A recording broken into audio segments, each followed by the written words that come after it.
So, countdown 3, 2, 1, ignition. So, hello and welcome. Thank you very much for joining. So, today we will discuss internationalization and cross-border commerce through marketplaces. And we're very happy that fittingly we have a very international audience today. We're really looking forward to your feedback and your questions throughout this session. My name is Markus Bars. At Lengo, I'm responsible for our partnerships, focusing on the German-speaking markets. But my colleagues and our teams are not only based in Munich, also in Paris, in London, and in Barcelona. So they know their markets, they know their local marketplaces. So internationalization is really what we do. And because it's one of Lengo's core strengths, we're very happy to host this discussion with the other experts today. We're going to focus on the marketplace study of Ecom Consulting and Gominga that was very recently published, so very fresh data. And for some real talk by somebody who's been there and who's done that, we are joined by Levin Iskan of Venta Air, who will share his experience as well. So that sounds great. Brilliant. So I hand over to Mareike, who will introduce our agenda for today. Perfect. Thank you so much, Markus. And there we go. So we had a little welcome, but we don't want to spend too much time on the before, but dive deep and quick content and also the discussion. So the next 60 minutes will be about content which is related to the marketplace study. It is not a copy, so you're more than welcome to still read it or download it and then read it. You also find the link at the bottom of the slide. So please feel free, if you have not done it yet, download it, read it, and the discussion today will be in relation to that. For the start, there will be some extractories from the study, but we will also have deeper discussions and opinions on the different areas.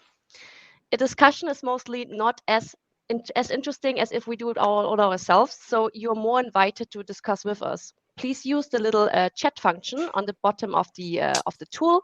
Ask you questions. We will try our best to answer as many as possible of them. Please be aware that the chat function is visible to everyone, like the tool is saying, so don't share private or sensible data there. The session, as you can see, is recorded. It will be shared also afterwards on our streams. So if there's something going too quick, you have always the option to recap and come back to that. And as said, there's the link. You're more than welcome to download. Markus already did a little introduction. Here you find our speakers of today. We will do a little round of a very short introduction, starting with myself. I'm joining here as part of Ecom Consulting. Ecom Consulting is a holistic marketplace consultancy focusing on e-commerce. Me and myself, I am from the e-commerce background, focusing on marketplaces, being very biased on Amazon. And with that, I'm handing over to Frederick. Hello, my name is Frederick Bakker. As head of sales of Gominga, I'm responsible to understand the needs for our potential clients about insights and engagement of review management across all channels. And we had Markus already in the very beginning giving a little introduction. Is there something you would like to add, Markus? Oh, it's fine. I hope we get to talk more in the discussion part of the session. Thanks. Perfect. To complete the round, Levent. Yeah, my name is Levent Iskan. I'm responsible for Venta Air for the US market or North American market, so Canada and the USA, mainly for Amazon and of course for other e-commerce platforms as of Walmart and Bed Bath & Beyond, etc. Perfect. Nice to have you here. And with that, as promised, we will start directly with content. And the first part is on the marketplace world map and different areas, where I'm handing over to Frederick. Thank you. We start with the focus points of the study, the marketplace world in 2020. This is just our index of the study, but let me point out 5 topics. The first is the pandemic general conditions. The first edition of our study, 2 years before in 2020, was prepared before the outbreak of the coronavirus, at a time when most brands, manufacturers, and sellers, especially in the German-speaking region, mainly associated the topic of online marketplaces with Amazon. The second one is drivers and trends of the marketplace boom. Many retailers and brand manufacturers have only found their way into e-commerce in the past 2 years or have shifted their budgets from analog to digital in the long term. The third one is the German-speaking landscape and marketplace analysis, but I will come back later to that on another chart. The marketplace ecosystem, not only the number of marketplaces increased rapidly, even if you are successful on Amazon, you often need tools and analysis options. And number 5, the success factors in the marketplace business. That's one of the best matching topics for today. You will find real case studies from our experts and clients, and with Levent, one of them is around today. So the next chart is about our trends and drivers of e-commerce business. There are a lot of trends in our study, but let me highlight 3 of them on the next chart. Number 4 as example, growing importance of marketplaces for marketing and retail media. Just a few years ago, online marketplaces were pure sales channels. Now they play a key role in the customer journey, including product research. When purchasing a product, 90% of customers are influenced by positive reviews. Number 6 is customer experience management, connected to customers across all channels. Manufacturer, marketplaces, and service providers merge with social media, and everything interlocks around Amazon and Google. Just as an example, Gominga also works with call centers and social media service providers to process customer questions and inquiries. And yeah, number 7, boom of D2C brands and marketplace aggregators. D2C brands have long since discovered marketplaces as incubators and test labs. Aggregators such as Thrasio, SellerX, Berlin Brands Group, and Stripe raised more than $13 billion in investor funds within a few quarters. So the next chart is about the marketplace landscape in the German-speaking region in 22. As you see on the next chart, there's an extreme selection of marketplace operators, and there are a lot available in 2020. But the exciting part is on the next chart, how it grows from 2015. Pioneers like Amazon and eBay shaped the first phase until about 15. A wave of smart followers such as Zalando, Instagram, and Mano Mano adapted the model for themselves in the second half of the past decade. Shocked by the smart followers, or finally motivated by the pandemic impulse, many other players such as Decathlon or Mediasaturn have joined the marketplace scene since 2020. In total, this means approximately a tripling of the active players since 2015. And super important as well is not that just like niches or different specializations, but it is also marketplaces like leaving behind again.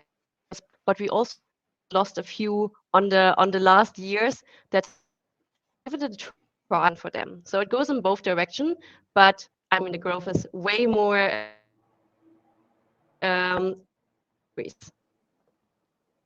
Yes, indeed. Thank you.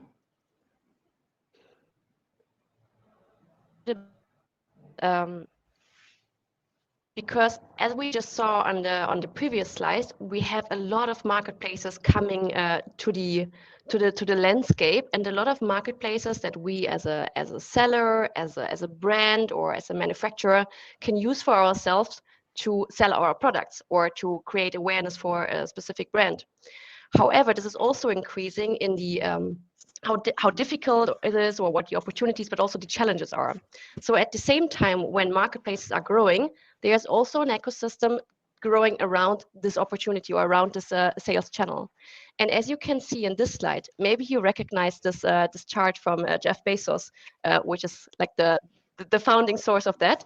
but modified on the ecosystem. So normally you remember the flywheel, which is turning quicker and quicker by providing more selection, bringing more sellers, and customer experience is like the most important thing. However, what you see here now is that the marketplace growth that we have is also linked to the growing ecosystem. So if you start from the top, you see there's more demand for issue solving. So issue solving sounds very negative now, but the more marketplaces that we have, the more challenges we have, because they have different things they require. The different requirements also need different connections. There's logistics, there's product level, like a lot happening around those marketplaces. At the same time, when we have more issues to solve and the demand coming with that, we also see that the demand for marketplace management and attraction is very much there for brands and sellers, which is leading then also that if there is somebody offering me this service, so that could be like a service provider, it could be a tool, it could be funding like we had earlier in some slides, that also means that there is a space for more brands, for more sellers to also onboard to those multiple marketplaces, because you don't have to do it yourself. There are people out there who are helping you with that, and that's good because you cannot be an expert in everything, and it's very important to check how you can outsource specific topics, maybe for example within the ecosystem. This also means that we as a brand or as a company, we have also the opportunity to get to new marketplaces, to also grow into new verticals. And here we start again from the beginning, because if I go into new marketplaces or in a new vertical, I again have a demand for solving an issue or a demand for overcoming challenges that I experience. And you see, that's when the flywheel is turning around and around again, and why our ecosystem around marketplace business is growing tremendously and also constantly. And you see now from the blue part, there's a little extra line on the top where you also see the more investors and the new fundings. Also, like when we talk about aggregators that has been mentioned earlier on the slides, they are also there to help brands and to help to accelerate for specific reasons and also for individual reasons. And this is also leading to fast innovation and better standards, because if you have tools helping you, it's definitely a different decade than back in the days when we were doing everything by hand, having like exclusive systems, not communicating with each other. So we have the opportunity of working very multi-channel in different marketplaces with different tools in our ecosystem. And if you remember the slide 3 slides ago from Frederick, where we saw how the marketplace landscape is growing, you can maybe remember this one now here. So you see in the middle, you have the world as our different marketplaces that we have. And from there around the world, we have the different challenges and themes and topics that we need to handle, like analytics and monitoring. There are agency and consultancy who are helping us on how to build the best strategy, but also helping us on operational tasks. Going over to marketing, customer experience management, I think it's a big topic today here as well. We have experts in this call. Going further to logistics and fulfillment, as more marketplaces I have, the more important it is to get my product somehow shipped to the end customer. How do I do returns? What do I do with unsellable products? And so on. And also on the right-hand side, you see connectors and middleware, because we want to have scalable systems that we can keep on growing, adding more verticals and adding more marketplaces. Financial administration and so on. And you see, and I think that's the most important part of this chart, next one on top right, because it will be more and more. And this is not because there are more and more service providers, tools, etc. are coming to the market. It is more because the demand is constantly growing, and we all need to keep on being dynamic to understand what is it that we need to solve and what is the next solving issue that's around the corner. And there will be somebody who's helping us with that topic. And if we translate this into the internationalization, because yes, we are having different regions in Europe, but also going across Europe, we see that here the marketplaces, now focusing on Europe for the slide, are very, very wide. So you see here a few names coming from the European region. And most important, there are marketplaces which are in multiple regions. And this is very often the case. I mean, take a Zalando, take an Amazon, take an About You, Decathlon, etc. They are not just focusing on one little region. They are also seeing how can I scale my business by going into other locals, other regions, and trying to get my marketplace there also very dominant. This is great for us as a brand or for us as a seller or as a manufacturer, because we have the opportunity to grow very quickly by using existing systems based on our marketplaces. At the same time, also, like if we take, like, let's take the Nordics, for example, there are other marketplaces that you don't have in the southern part or in the eastern part. And I mean, it's great that you have the opportunity of onboarding to multiple marketplaces, because there is a platform where customers are already, and you don't need to build like your own traffic. You have traffic and you need to find the right marketplace for your product. However, this also means that there are different sales channels, like different marketplaces, who have different requirements. And you also have different customers. So a French-speaking customer has maybe a different need, a different language, different customer service, different listing required, etc., than a customer who's sitting maybe in the UK. Mentioning also UK, we're talking about logistics. So you see the opportunity that we have of having those multiple marketplaces across Europe also gives us the opportunity of selling there easily by building on scalable system. However, we also need to be aware of how do I best approach them, which is the right one for me, and when picking the right ones, how do I best approach them? Because this is where you also distinguish between a professional international seller and maybe growing international seller. And selling across the border is also like very common. So you see that on the top left chart, you see the share of revenue created across cross-border EU 28, and you see that here the marketplace share. So everything on the purple color, which is 58%. So more than half percent of the revenue share is created by marketplaces. So everything that you saw here is working because marketplaces are helping you to go to the different to the different regions across EU, or in this case EU 28, and it's helping you to go there. On the right hand side, you see then, like, based on the top 500 companies, European-based companies, how is the revenue share across those companies? As it is European-based companies, you won't see an Amazon there because they're obviously not European-based, but you can see here very, very well that, like, the top performing or top generating turnover marketplaces are marketplaces that you know, like a Zalando, an About You, a Decathlon, and so on and so on. So it's very important to use the opportunity and find for yourself which is the marketplace being the right one for me, and then also how can you scale selling international using those marketplaces. Selling international, as I said, it doesn't stop in Europe. There's more to come, and especially also if you look from the European to the American side, there's a huge marketplace, or like a huge opportunity of a region where a lot of potential customers could be waiting for you and everyone in this call. However, we know that selling to US can be more tricky than selling to EU, but is that really the case? And with this one, I would love to hand over the voice to Levent, who did exactly that, and invite you to share some more insights in your international expansion to the USA. Thank you, Mark. So when we are taking a look on the US, if we go to the next slide, the first question you need to ask yourself is how to get started.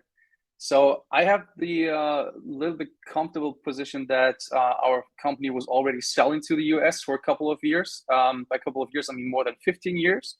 So there was already things set and going, but you need to take a look on what to structure, like the pricing and the product positioning, and also the marketplaces you want to offer your products. And on a significant example, when we are talking about Amazon, of course, you need to have a real pricing structure which matches between each and every product, and also take a look on all the marketplace partners. And talking about partners, you need to know your partners in the US, because most of them are also offering their products or your own products through Amazon, through the seller model.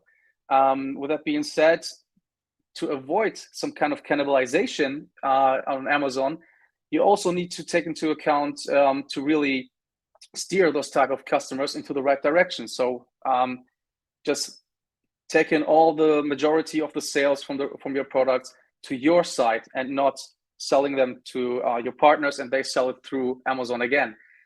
So the typical US model is you take your products, kind of littering it to the market and see what happens. So you take some distributors all over the country and having kind of zero control. And this is definitely not the approach you should take a look on. And this is what we also handled in our case. So we took the majority of the control of the products and kind of developed our new structure.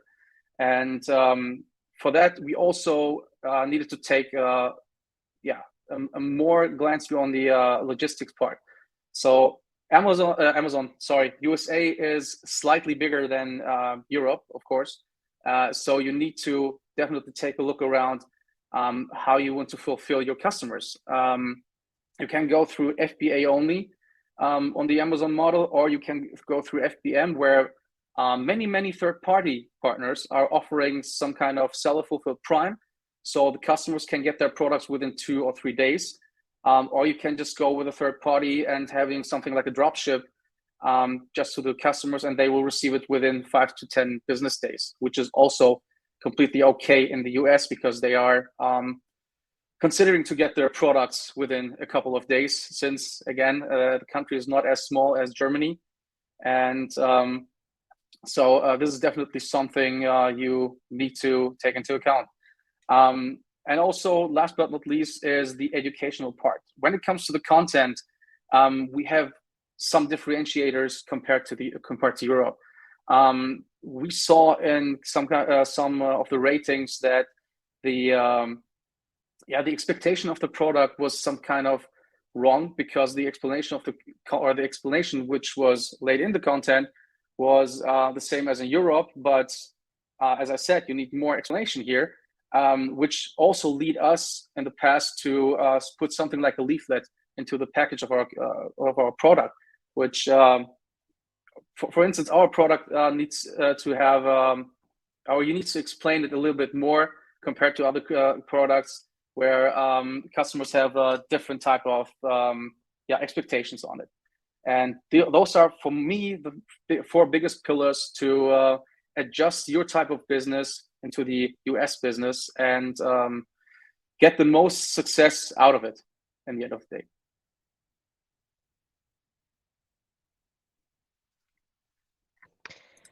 Levent, maybe picking one question that I'm just reading in the chat here, because you were talking Sure. about that the US market is so much bigger than the European market. Maybe Yes. do you have some I mean, I don't want to say numbers, but do you have some comparison for our group today? Like on how much bigger is it, or like is it like on the e-commerce market that you're referring to? It is definitely bigger when it comes to when we are comparing, for instance, the marketplace dealers in the US to the marketplace dealers you have in Europe. In US, you have more than 250. You have over 400,000 different dealers which are on Amazon marketplace platform, compared to Europe, where you only have 150 to 200K. This is definitely some kind of a differentiator between both regions. And also by bigger, I mean, without talking about numbers, it's kind of different. They're difficult. So I would say, since if we compare our market share in Germany to our market share which we have in the USA, and take a look on the turnover which we generate in both regions, there is definitely a higher value of market which you have in the US. May I chip in, Levent? Sure. If that's fine.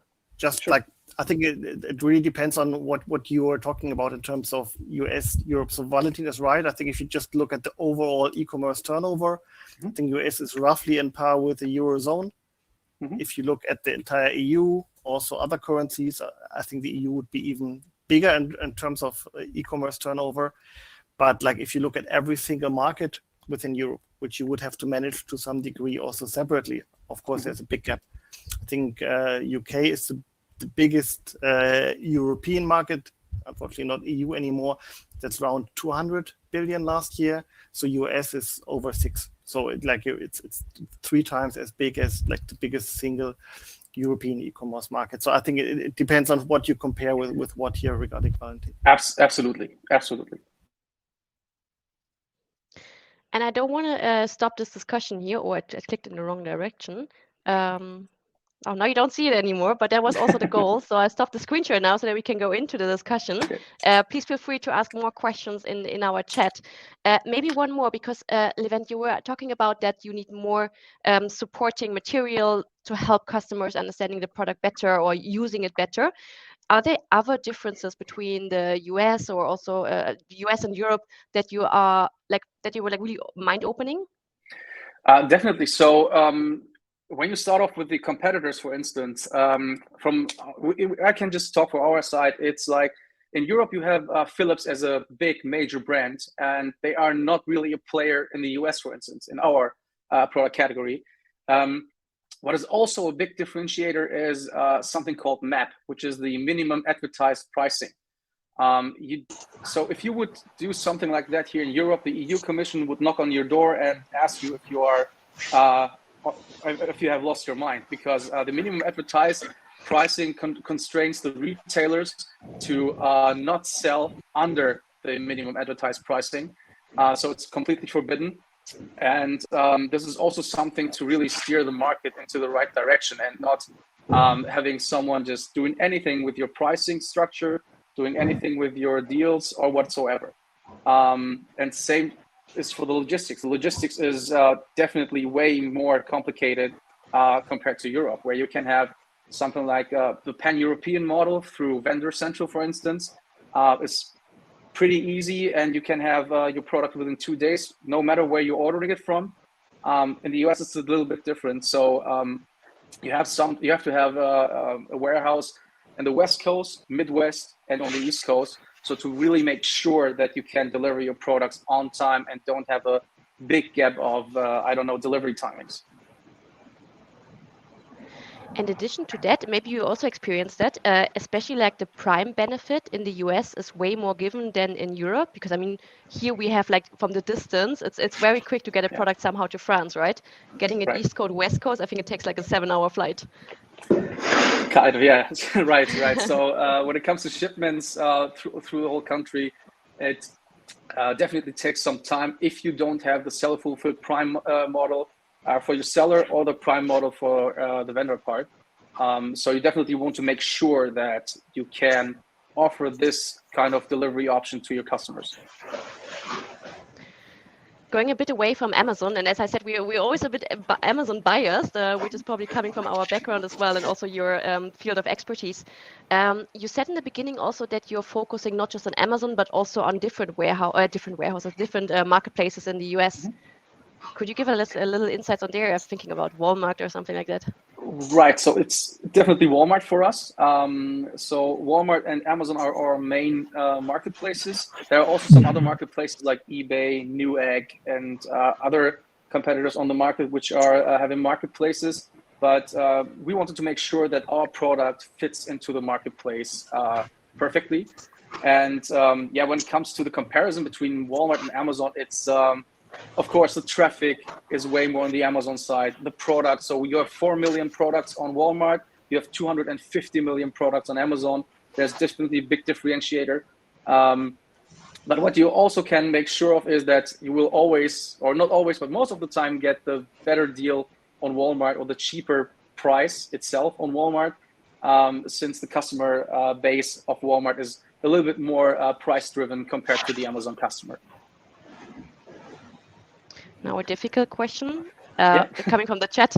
How easy or difficult is it to start selling in the US via FBA, for example, when you're a European-based company? Well, I mean, I would say that if everyone has some kind of a Amazon playbook, it's typical. It's kind of the same starting off your business. So you want to make your account. You want to make sure that all the legal purposes are given. You want to open up a bank account, etc., etc. And of course, better with a subsidiary and so on. So it's not very much difficult to open up a seller account in the US. So you can do it anyway. But you can also start off with having something like global seller. If you have a European account, you can start off with your global seller and see where you're going to. Talking about reviews, feedback from customers, I guess it's just as important in the US as in Europe, or is there like a difference that we should be aware of or something that you experienced there? There's most definitely a difference. The difference is it's way more important because the customers are or can make a way bigger noise compared to you. So we see it Germany versus USA. The customer the response time to the customer needs to be way quicker and way faster in the US. This is why we have a designated or a separate team there who are only focusing on questions, ratings, etc. from customers. And what we also want to make sure is if some kind of questions are popping up on our Amazon product, that we want to answer it, because having an answer from the manufacturer side is definitely way more professional and gives the customer a way better feeling of the product compared to some other customers answering it. And most likely they are, I would say it's 50-50, answering it right or wrong. So there's definitely also kind of a jeopardizing factor for it. I see Marcus is nodding when it comes to reviews. One more question from the group, maybe. Do you need to open a subsidiary in the US to start selling, and do you need to pay taxes? So from the taxes end, it's a little bit different compared to Europe, of course, but it's easier with a subsidiary. And I don't know if you can open up an account without the subsidiary. I guess it's not working. So we tried it once in Japan, and you need to have at least something like a subsidiary or a company which will give something like the way or the door opener for you for that market. That's the only way from what I know. And referring also here again to the ecosystem that we saw earlier, there are a lot of experts out there who are supporting in that when starting up. They're also like, I mean, especially like when it comes to taxes. I think especially when you, based on your background, you have maybe different DNA when it comes to paying taxes. It's very important to have like also their sustainable and stable system starting from day one. So it's always good to have the opportunity of exchanging also with others, like we did today, right? Or we do today, getting insights on what has been easy or maybe what has been challenging. Because it's, I mean, doing mistakes, it always happens, but doing a mistake that's 10 hours it already, that's easy to prevent, right? Right, 100%. So you definitely might want to make sure, or I mean, you have many threads on Amazon Seller to get a little bit more information about what should be the next step for you, what to expect from the next step, the follow-ups, etc. So you can get as many help as you want from most of the forums that you can see on Seller Central. Great. I think I could ask you like 1,000 questions, maybe one more. Let's say, because we just had an example in the group, like, hey, I'm sitting, for example, in France, or I'm sitting somewhere in Europe. Can I control my Amazon US business from Europe, or do I really need to be there? Yes and no. So for us, for instance, I'm responsible for the US market and also for the Amazon account, of course. When it comes to, I wouldn't say high level, but it's kind of a high level task, like pricing, products, when it comes to deals, etc. It's definitely doable from, in my case, from Germany. But when it comes to daily based tasks, like, I don't know, it's like customer service, shipments, fulfillment tasks, etc. You definitely need a separated team over there to have a fluent or to have a workflow which is pretty fluent, and you don't have any obstacles which you have to solve from Europe, because we see it right now from our Japanese account. If you don't have a separate team there, it's pretty difficult to maintain everything. Nice. Maybe one more on the review part, because as you said, it's like the most even more important than in Europe. Could you maybe give like a little, maybe an example also on how you analyze the reviews, or how you use the insights that you get from those analysis of reviews? Sure. So what I mentioned before with the leaflet, I mean, this leaflet is not coming from somewhere or anywhere. There's a reason for it. And as I said, the expectation of the product was kind of wrong. In our case, you have different type of humidifiers on Amazon. So you have the $5 ones, $50, and ours start off at $250, for instance. And you don't see really air coming out of the device, or don't see anything happening beside of the measurement devices. So it takes up to 10 days until your room gets the right humidity level. So most of the customers are opening up the box, getting it started, and the day after they're saying, hey, this product is not working at all, I'm sending it back. So what we avoided through the leaflet is that we definitely decrease the returns of our products, and also kind of settled down the expectations from the customers. And this all came through the reviews, of course, because most of the reviews were, not most of the reviews, but some of the reviews were like pretty negative. And we, of course, focused on them and kind of tweaked the right things to make it happen. Perfect. Thank you, Levent. Marcus, you're talking in the study about marketplaces and their role as an optimal tool for internalization. Can you explain that? Yeah, I think what we discussed today, I think it was Timo or Tobias, Valentin, sorry, asking regarding the potential. I think when you talk about internationalization, what you really want to aim for is growth. Like we've seen, like the German turnover in terms of e-commerce, like it's 130 billion. In France, it's almost at the same level, 125 billion, and even slightly smaller markets like the Netherlands or Spain would be between 30 and 40 billion. So there's huge growth potential. The question is how to tap into that, and that's, I think, where marketplaces are a great tool, because they significantly reduce the barrier of entry. Like how to sell your products in a country where nobody knows your name. And that's where marketplaces have already done that work for you.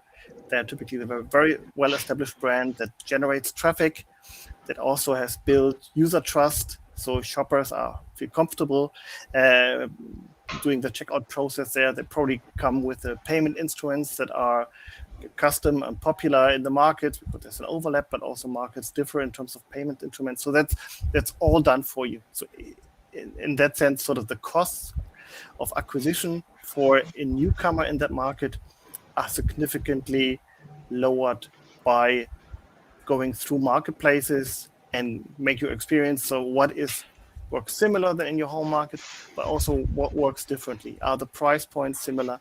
Are the return rates similar? And that might help you also tweak what kind of inventory you want to list where. Like we know very well for fashion that like the German customers, like traditionally from the mail order catalog, people order different sizes, different products, try on at home, and send the rest back. I think that's just learned behavior. It's not only Zalando's fault. I think sometimes in the media it's portrayed as such, but I think people have learned that attitude before. In other markets, like in France, we heard sellers that they have a significantly lower return rate for fashion, like 20% or more, 20 percentage points lower. So that can also make a difference in terms of what items you want to list where. If you have items where you struggle making a margin because you have a high return rate on Zalando.de, that might be different if you look at the cost-benefit analysis for Zalando France. If you say, okay, with the 20% lower return rate, it really makes sense to send these kind of products there. In that sense, I think the marketplaces give you a great opportunity to learn about consumer behavior, about demand, about price points in new markets. And I think once you feel more comfortable, of course, like opening your own e-commerce shop or creating an e-commerce store in a new market might be the second step. But just like to learn about the market and to make your first experience, I think the marketplaces are the perfect vehicle to start off. Yeah, so everyone moves to Amazon and finally the cross-border business runs. Well, we talked a lot about Amazon today, and for a reason. I think partly because like some of us have some previous history in that organization, myself included, with FBA back in the day when it was launched. And it is a dominant player, I think, in most EU markets. It's not everywhere as dominant as in Germany, but it is a significant player, I think, in most EU markets. But there are differences. Like, for example, for Poland, there's a marketplace that everybody might be aware of called Allegro, and they're doing great. So, like, if you look at the global top 10 e-commerce sites, Allegro is among them. So not EU, globally. So they generate huge amount of business over there, and they're operating fully as a marketplace. So in Amazon, I think it's fair to say, might not be listening, is struggling to make an inroad into the Polish market, just because there's an established player that's doing a great job. I think it's one of the most recognized Polish brands. So if you ask people on the street, what Polish brands do you know? Allegro would come up. So not as an e-commerce brand, not as an online brand, general, it's a huge brand awareness, and it's very easy to tap in. So if you want to try the Polish market, it's a great segue, is going through a marketplace stack. Same with the Netherlands. There's a player called bol.com. There is also way bigger in the Netherlands than Amazon is, because they started very late or didn't really move into that market for us. So they have a player who's very well connected, great suppliers, great services, fast delivery times. So you want to go into the Netherlands, try with bol.com. So it's not everywhere Amazon is the best way. It makes some stuff easier, as Levin said. If you know the Seller Central backend already, you know basically how things work. There might be like maybe a faster learning curve. Just okay, I try Amazon France next, but that would only cover a smaller part of the market. You should also look at Cdiscount or Fnac or so for which have a significant role in that market as well. Okay, maybe you can share some insights. So a company needs a huge marketplace department to maintain the marketplaces in the different countries. So, well, I think everybody would not emphatically to that. I think if you talk to marketplace managers today, hardly any of them have started as a marketplace manager, but I don't know how Levin ended up in his role, but just did something useful in the organization and sort of slipped into the role. But I think like if it's a relevant revenue stream for you, and if you're taking the business seriously, then certainly it does make sense to have a dedicated team looking at the marketplace business. And also, as Levin explained, it has different facets. You want to have a great feed quality, you want to look at your listing, your pricing, you want to make sure fulfillment and customer service and reviews are looked after. So there, it's a lot of different topics with different skill sets for just one marketplace manager. So it definitely makes sense if you take that seriously, that you have dedicated resources focusing on that, also having the bandwidth maybe to analyze the data that you have and to make the necessary optimizations. However, I think Mareike, you showed that slide with the huge sort of kaleidoscope of different service providers around marketplaces and e-commerce that you have today. So there are a lot of stuff that other players in the market, other service providers can do for you in terms of like automating processes, like what Lengo focus on. We look at your feed, make sure that we can automate as much as possible with your feed management. The other companies, I think Levin mentioned, they found it very useful in the fulfillment process to go with service providers for some of the way.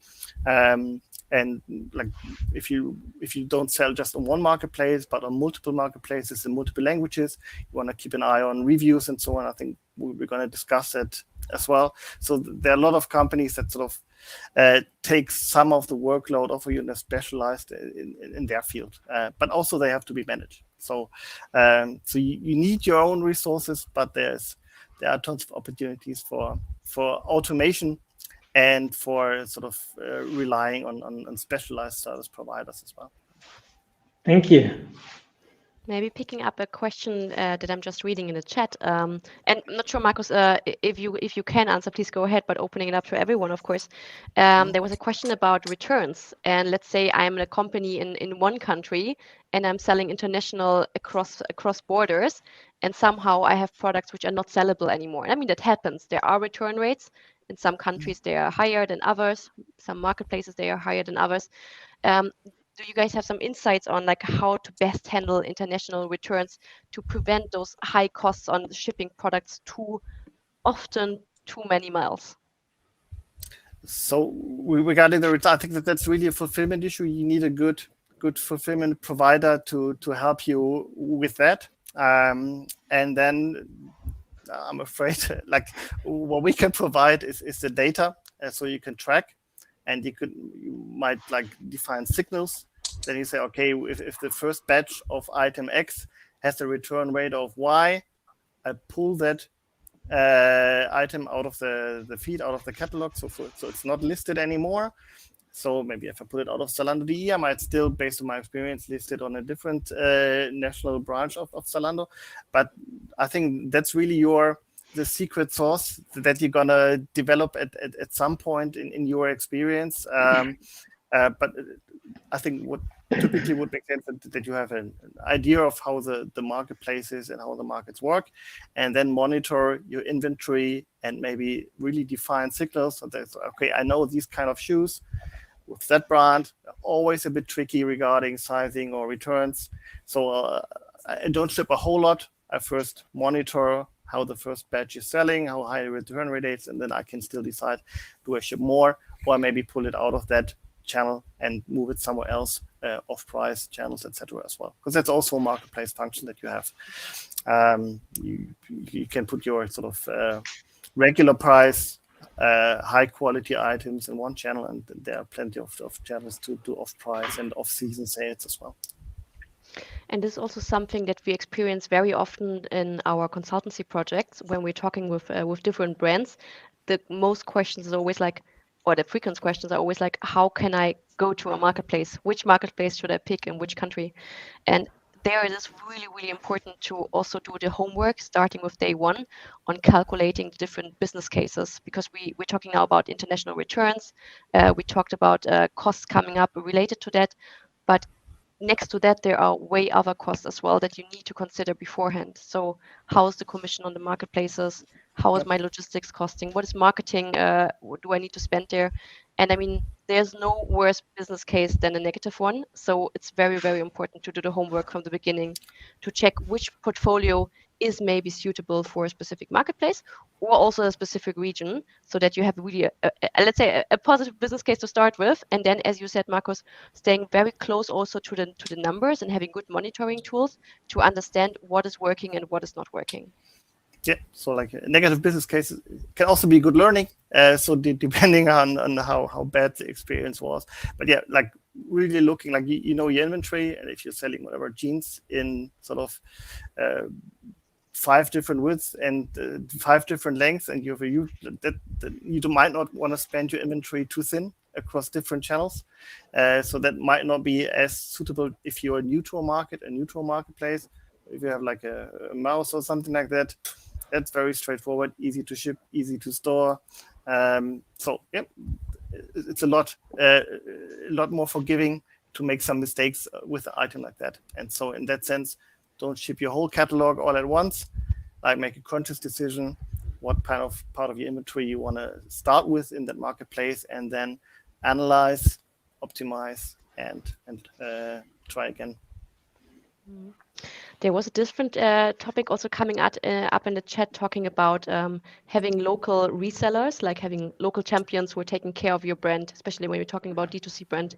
So let's say you have a local champion in France, for example, and they are taking care of your products in this specific region. And if there are strategies and if it's growing.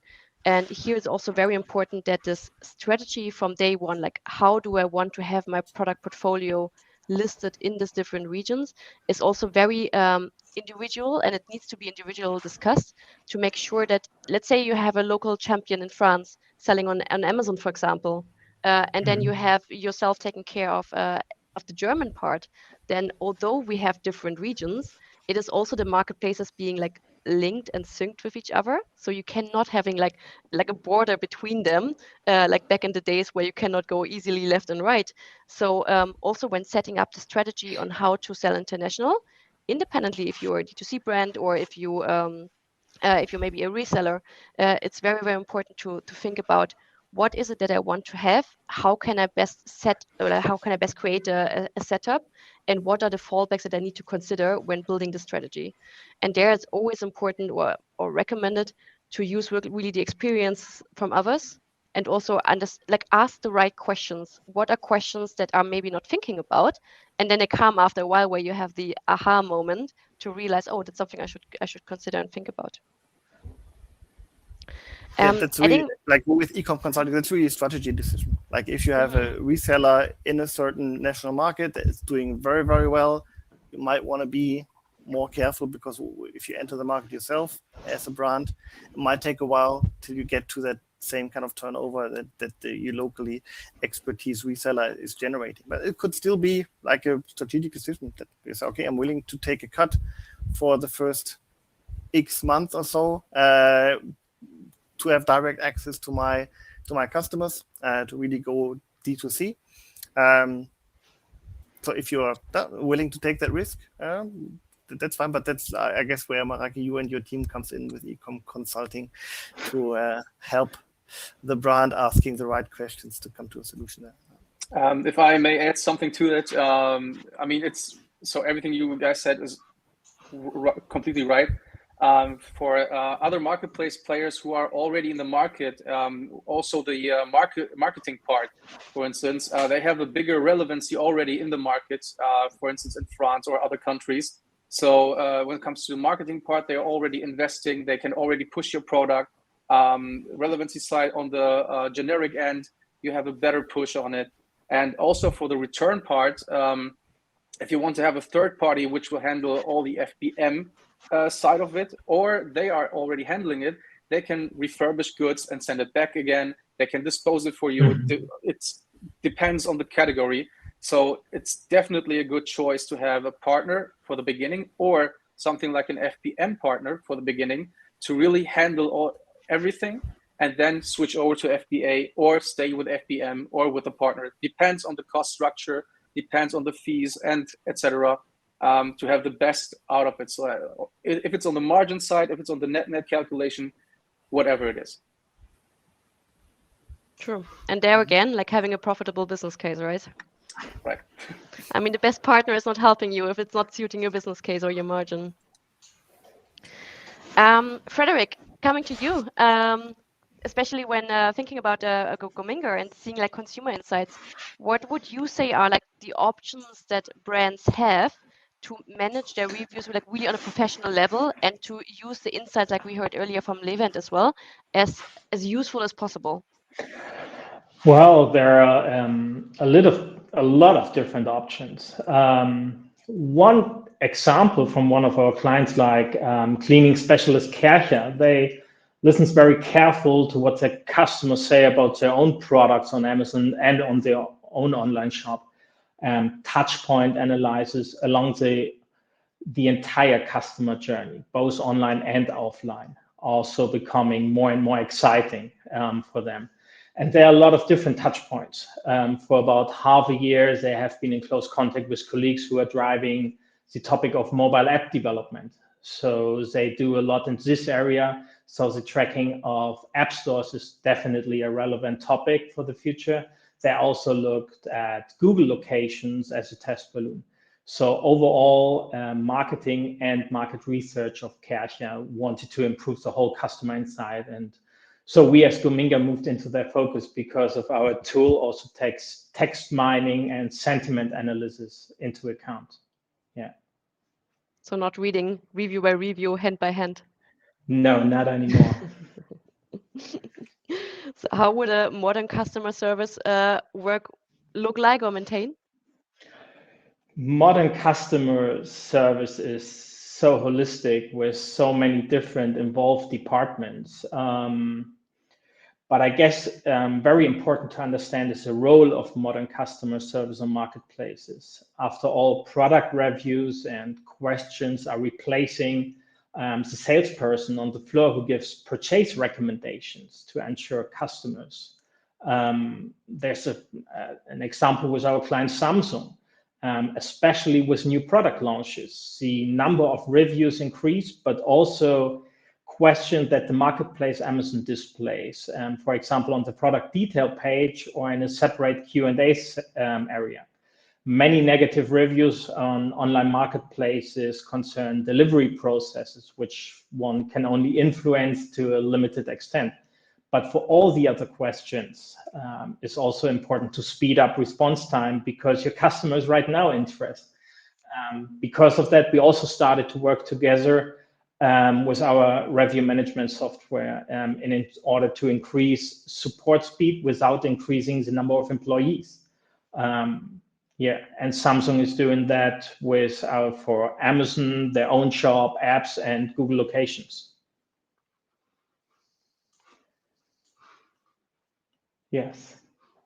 It's a challenging topic, but I mean, it's if we go back again to the ecosystem that we saw, I think it's showing like very, very nicely that there are different, we can call it challenges, because I mean, it is a challenge to read all those reviews, understand those reviews, and making use of them.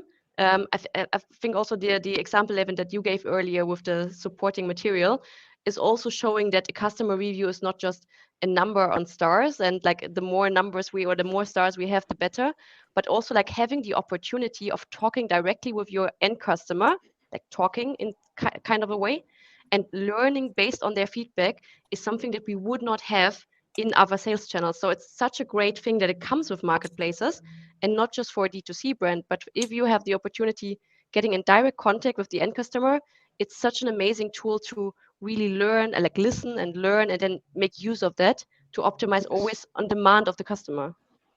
Yes, indeed. But Mareike, from a consultancy perspective, which challenges are facing brands frequently when selling international via marketplaces? Yeah, and now I could open the list and send you like a long list of topics. 1,000. No, but to be honest, it's not that we can sort it really into different questions. Everybody's having the same question. So it always comes a little bit from the point of perspective where to start with. So especially, let's say, if you are a D2C brand, more young, more dynamic, you have other opportunities, but also other challenges. So let's say you are like really on a white paper and you have the opportunities to scratch. That's where a lot of scratching work is really done. Like especially what we had earlier in the discussion with Marcus, asking the right questions. What is it that I need to think about rather than building something that is not working later? So as also when we talk about setting up a system of communication. So how can I set up a system making my product data communicate into the different regions, different marketplaces? And this is something that we talk a lot about in our projects, like how to build the right setup and how to build the right tool for your personal demand.